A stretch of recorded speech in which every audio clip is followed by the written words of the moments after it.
Muito boa noite. Estamos começando mais um programa Canal Aberto aqui na UCG TV, na NET Canal 20 e também pela internet. Hoje, como sempre, aqui na bancada, Ulisses A.S., jornalista do Diário da Manhã. Boa noite, Ulisses. Boa noite, João Silvestre. Boa noite para os nossos telespectadores. De volta aqui ao programa, o professor Daniel Barbosa, pró-reitor da PUC. Boa noite, professor. Boa noite, João Silvestre. Boa noite, Ulisses. Boa noite, nosso aqui ilustre convidado, que será apresentado daqui a pouco.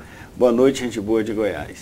E hoje nós vamos conversar com uma das pessoas mais importantes do estado de Goiás. Ele, comunicador, radialista, engenheiro, deputado por 4 mandatos e também ex-secretário de comunicação da Prefeitura de Goiânia, presidente da Comissão de Defesa dos Direitos do Consumidor, vice-presidente da Comissão de Segurança Pública da Assembleia Legislativa, titular da Comissão de Constituição, Justiça e Redação, também titular da Comissão de Habitação, Reforma Agrária e Urbana, suplente da Comissão de Tributação, Finanças e Orçamento da Assembleia Legislativa, enfim, com vários cargos lá na Assembleia Legislativa do Estado de Goiás, deputado Lívio Luciano. Muito boa noite, Lívio. Boa noite, João. Boa noite, Ulisses. Boa noite, professor Daniel. É um prazer, um privilégio poder estar aqui no canal aberto da UCG TV para poder conversar com os telespectadores. Pois é, nós vamos conversar com o Lívio hoje vários assuntos, dentre eles o trabalho que ele está realizando na Assembleia Legislativa do Estado de Goiás. Ele que é deputado da oposição, ele é do PMDB. Como é que está o trabalho do senhor lá diante da Assembleia Legislativa, o senhor que atua como oposição ao governo do Estado de Goiás? Olha, João, a bancada de oposição é uma bancada um tanto quanto reduzida em termos numéricos, né? Nós somos 8 deputados do PMDB, 4 deputados do PT e mais um deputado do PTN, o deputado do PDT. Então, a bancada, quer dizer, é uma bancada minoritária. Mas o papel nosso é um papel de fazer críticas, né? Quando eu falo crítica, eu falo no bom sentido da crítica. Quando você critica uma coisa, no sentido de tentar melhorar, de tentar aprimorar, essa é a crítica a que eu me refiro. É a oposição que nós estamos procurando fazer na Assembleia Legislativa. Não é fácil fazer oposição, porque, na verdade, o governo é muito forte, sempre governos são muito fortes, né, no sentido de tentar neutralizar essa ou aquela ação desse ou daquele deputado de oposição, mas nós temos sobrevivido bem ali. E outra coisa também é o seguinte, o começo de governo sempre existe uma trégua em relação àquelas ações que o governo está realizando, né? O governo sempre governos vêm com a mesma história, né? A dificuldade financeira herdada, né? Tem que se buscar um planejamento e para isso tentar melhorar a arrecadação, para poder sobrar dinheiro para investimentos. Então existe uma trégua natural, por isso talvez a oposição não tenha sido, vamos dizer, tão enfática nesses primeiros meses de governo. Em tese, deputado, dizem que não há oposição em Goiás. O senhor concorda com isso? Não, existe oposição. Agora, existe... Na prática, mas vamos dizer, em tese, assim, pela quantidade de deputados que tem, ou seja, os políticos que são alinhados ao governo, inclusive aos partidos? Olha, Ulisses, existe oposição sim. Mesmo porque seria um contrassenso da nossa parte se assim não acontecesse. Porque nós estamos respeitando o resultado das urnas, né? As urnas nos colocaram como opositores. Quer dizer, na prática, a oposição existe. Agora, a oposição ela é muito em função daquilo que o governo está realizando ou deixando de realizar, né? E também vai muito do perfil dos opositores, de quem está fazendo oposição. Existem os deputados que têm um estilo um pouco mais agressivo, né? Deputado que às vezes procura um pouco mais, ser um pouco mais técnico na oposição, que eu diria que seria o meu caso, mas o espírito de todos é esse, é de fazer oposição. Mas oposição no sentido de quê? De tentar fazer com que o governo coloque em prática as ações prometidas em campanha, ou então que o governo corrija rumos que vem tomando nas suas ações. Como é um legislativo, então, como o senhor colocou, ou seja, uma oposição que é minoria, bem minoria ali. Praticamente os projetos que serão lançados pelo governo, quase todos deverão ser aprovados. Como é que é o papel da oposição, então, num legislativo desse jeito? Olha, Ulisses, qualquer governo em qualquer estado desse país, né, e até o governo federal, quer dizer, ele consegue aprovar os projetos que ele quer aprovar, né? Agora, Se o governo manda para a Assembleia o projeto é aprovado, mas o projeto recebe, muitas vezes de nossa parte aconteceu isso, até nesses meses de mandato, de a oposição fazer crítica em algum ponto do projeto, para tentar aprimorá-lo.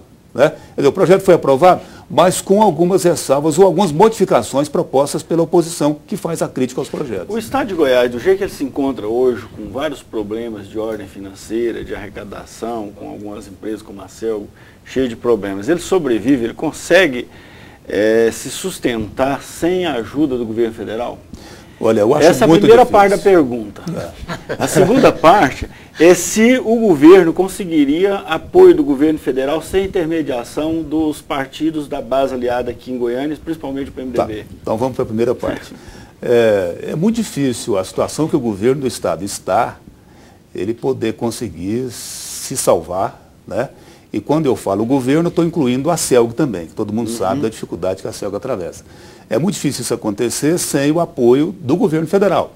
Eu diria até que é impossível, né, o governo se viabilizar a Celgo sem o apoio direto, um apoio consistente do governo federal. E o PMDB tem disposição de ajudar, já que o PMDB tem vários ministérios. O PMDB de Goiás está disposto a ajudar o governo do estado a viabilizar projetos? Não, o PMDB, da minha parte eu digo, o PMDB está disposto a ajudar o Estado. Né? Se para ajudar o Estado é preciso de dialogar com o governo e tentar viabilizar alguma coisa, isso deverá ser feito. Agora, nós não podemos esquecer que a presidente da República é do PT, ela não é do PMDB. Então eu entendo... Mas tem muitos ministérios que estão com o PMDB. Sim, mas vai depender, eu imagino, da vontade política da presidenta da República. Né?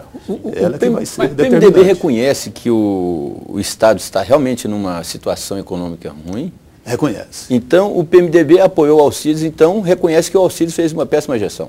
Olha, na verdade o Alcides não fez uma gestão boa, não. Agora, ela teve uma cereja que pouca gente falou aí, né? Vamos dizer assim, a cereja do bolo. A cereja do bolo foi colocada pelo governador eleito Marconi Perillo, quando ele fez um expediente à Caixa Econômica Federal dizendo do não interesse em seu governo de pagar, de honrar o compromisso que estava sendo firmado naquele momento entre o governo Alcides, né, e o governo federal através da Caixa Econômica Federal.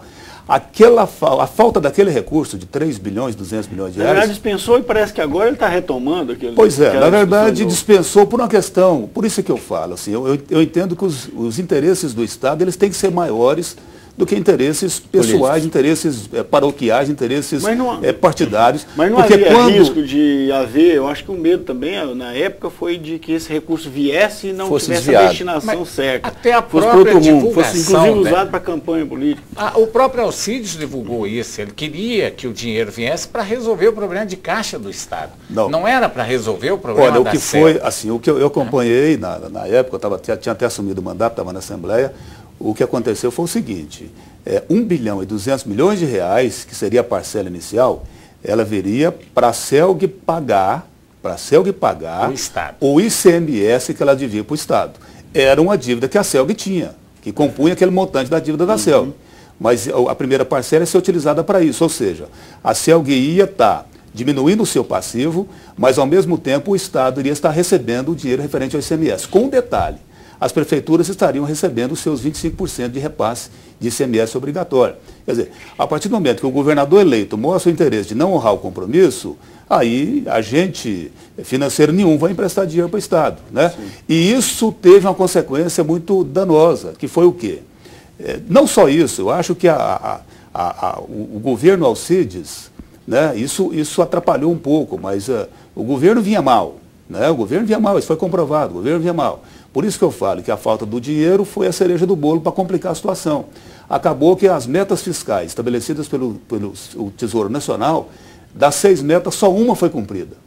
Se aquele recurso entra no caixa do Estado, pelo menos mais 3 metas seriam cumpridas. E o Estado poderia até conseguir um perdão agora e estará adimplente para poder conseguir novos créditos, o que está inviabilizado atualmente. O governo Marconi assumiu fazendo um retrato muito caótico do Estado.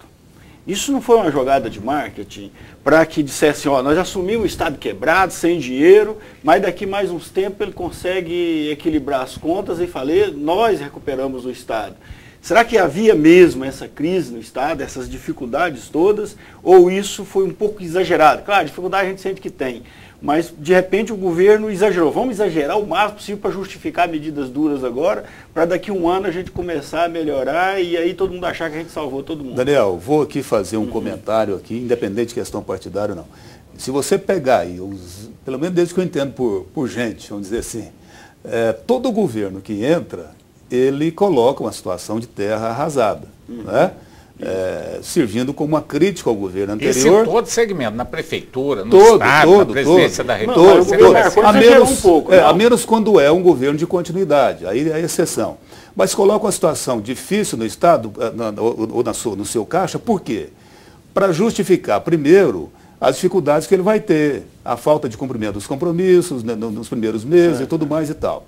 Né? Agora, eu posso assegurar uma coisa aqui, e posso mostrar isso com números e comprovar. O que o Alcides herdou do governo Marconi foi uma situação bem pior do que o Marconi herdou agora do governo Alcides. Isso é fato. Inclusive a própria CPI do rombo que está sendo feita na Assembleia está comprovando isso. O Alcides teria herdado, por exemplo, a CELB já com os recebimentos todos comprometidos do governo inteiro. Não, o Alcides herdou uma situação terrível. O Alcides herdou. Né? Eu sou da área do fisco, eu posso afirmar isso aqui e posso comprovar. O Alcides herdou um governo que tinha ido nos maiores contribuintes de ICMS do Estado e pedido antecipação de ICMS, antecipação de receita. Quer dizer, todo mês a Receita ia ter um desfalque grande porque o aporte desse recurso havia sido feito ainda no governo Marconi. Tá certo, mas tem uma história aí que nós vamos conversar daqui a pouco, depois do intervalo comercial, sobre a declaração que Iris Rezende Machado teria feito, até vou confirmar isso com o Lívio, sobre a situação do Estado. Ele teria dito que, graças a Deus, ele não foi eleito governador do Estado de Goiás. Será que é verdade? Daqui a pouco, depois do intervalo comercial.